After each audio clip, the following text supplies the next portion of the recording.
Bonjour à toutes et à tous, bienvenue à cette 5e séance de notre séminaire donc, du Centre d'Alembert qui est dédié cette année à l'interrogation suivante, réchauffement climatique, alerte environnementale, va-t-on faire de la recherche autrement? Donc, je m'appelle Alexia Jolivet, je suis maître de conférence en sciences de l'information et de la communication et donc je vais animer cette séance d'aujourd'hui. Donc la problématique environnementale est plus d'actualité, hein, elle nous touche tous en tant que membre de l'enseignement supérieur à plusieurs titres, en tant que chercheur, formateur et même citoyen. Et le séminaire, à travers ces différentes séances, est venu interroger cette question des alertes environnementales et du réchauffement climatique selon plusieurs regards qui se veulent disciplinaire selon plusieurs enjeux. Donc, vous pourrez consulter le site internet du Centre d'Alembert où vous pourrez retrouver les enregistrements des séances précédentes, mais ont pu être abordés notamment l'impact de nos mobilités en tant que personnel de l'université. Donc aujourd'hui, nous allons nous pencher sur une question particulière qui est celle de la communication environnementale.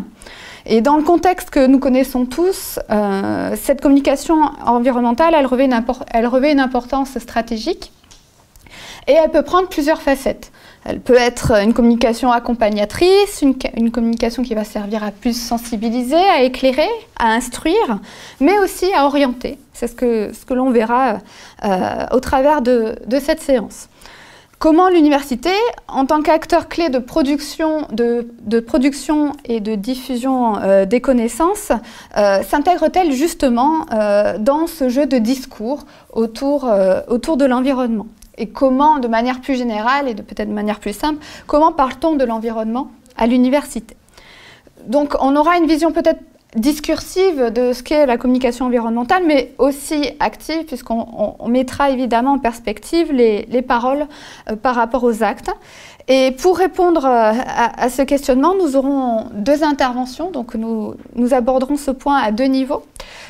Tout d'abord par le biais de l'intervention de Céline Pascual-Espuni qui nous fait l'amitié de nous rejoindre à distance et donc qui est professeure des universités en sciences de l'information et de la communication et co-directrice de l'Institut méditerranéen en sciences de l'information et de la communication de l'université Aix-Marseille et également co-animatrice du groupe d'études et de recherche communication, environnement, sciences et société. Donc il s'agira par cette intervention en quelques mots de comprendre notamment les spécificités d'une communication environnementale qui amène les chercheurs, les enseignants-chercheurs à faire parfois des pas de côté au regard de cette communication environnementale qui est pétrie d'incertitudes, qui pousse à créer des décloisonnements entre disciplines, entre méthodologie d'études, niveau d'études, et aussi par les imaginaires que cette communication environnementale peut susciter. Donc, incidemment, la communication, la thématique, ce sujet bouscule le chercheur ou l'enseignant-chercheur, bouscule son positionnement, et le but c'est d'en comprendre un petit peu les tenants à travers cette présentation. Mais l'environnement peut être un sujet qui nous oblige en tant que chercheurs, enseignants-chercheurs, notamment par les formes de responsabilité envers la société qu'il peut créer, qu'il peut essayer de générer. Mais l'environnement est aussi un sujet qui nous touche en tant qu'employés ou membres de l'université, et surtout en tant qu'enjeu institutionnel au niveau de l'université. C'est à ce moment-là que nous opérons ici un léger déplacement dans notre réflexion pour nous pencher par conséquent sur la communication environnementale en tant qu'enjeu institutionnel.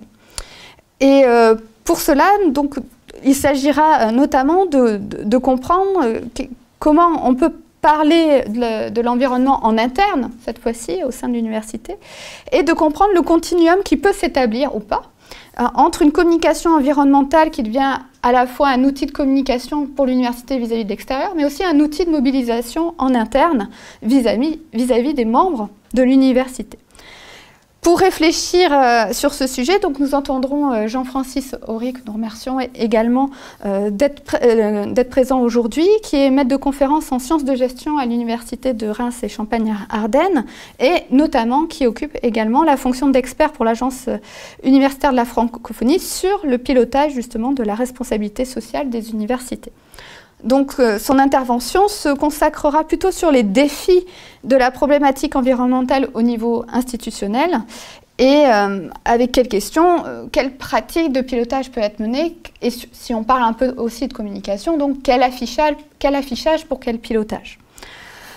Ces deux interventions nous permettront finalement de mettre en perspective ces discours portés à la fois par la communauté enseignante, la communauté de chercheurs et les discours portés par l'université.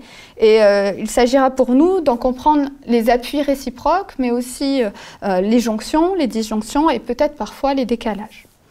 Donc, avec peut-être pour question centrale, si l'université est productrice de connaissances par rapport à ces enjeux liés au climat et à l'environnement, est-elle aussi de même, doit-elle répondre de même aussi à un devoir d'exemplarité sur ces questions-là, dans sa gouvernance?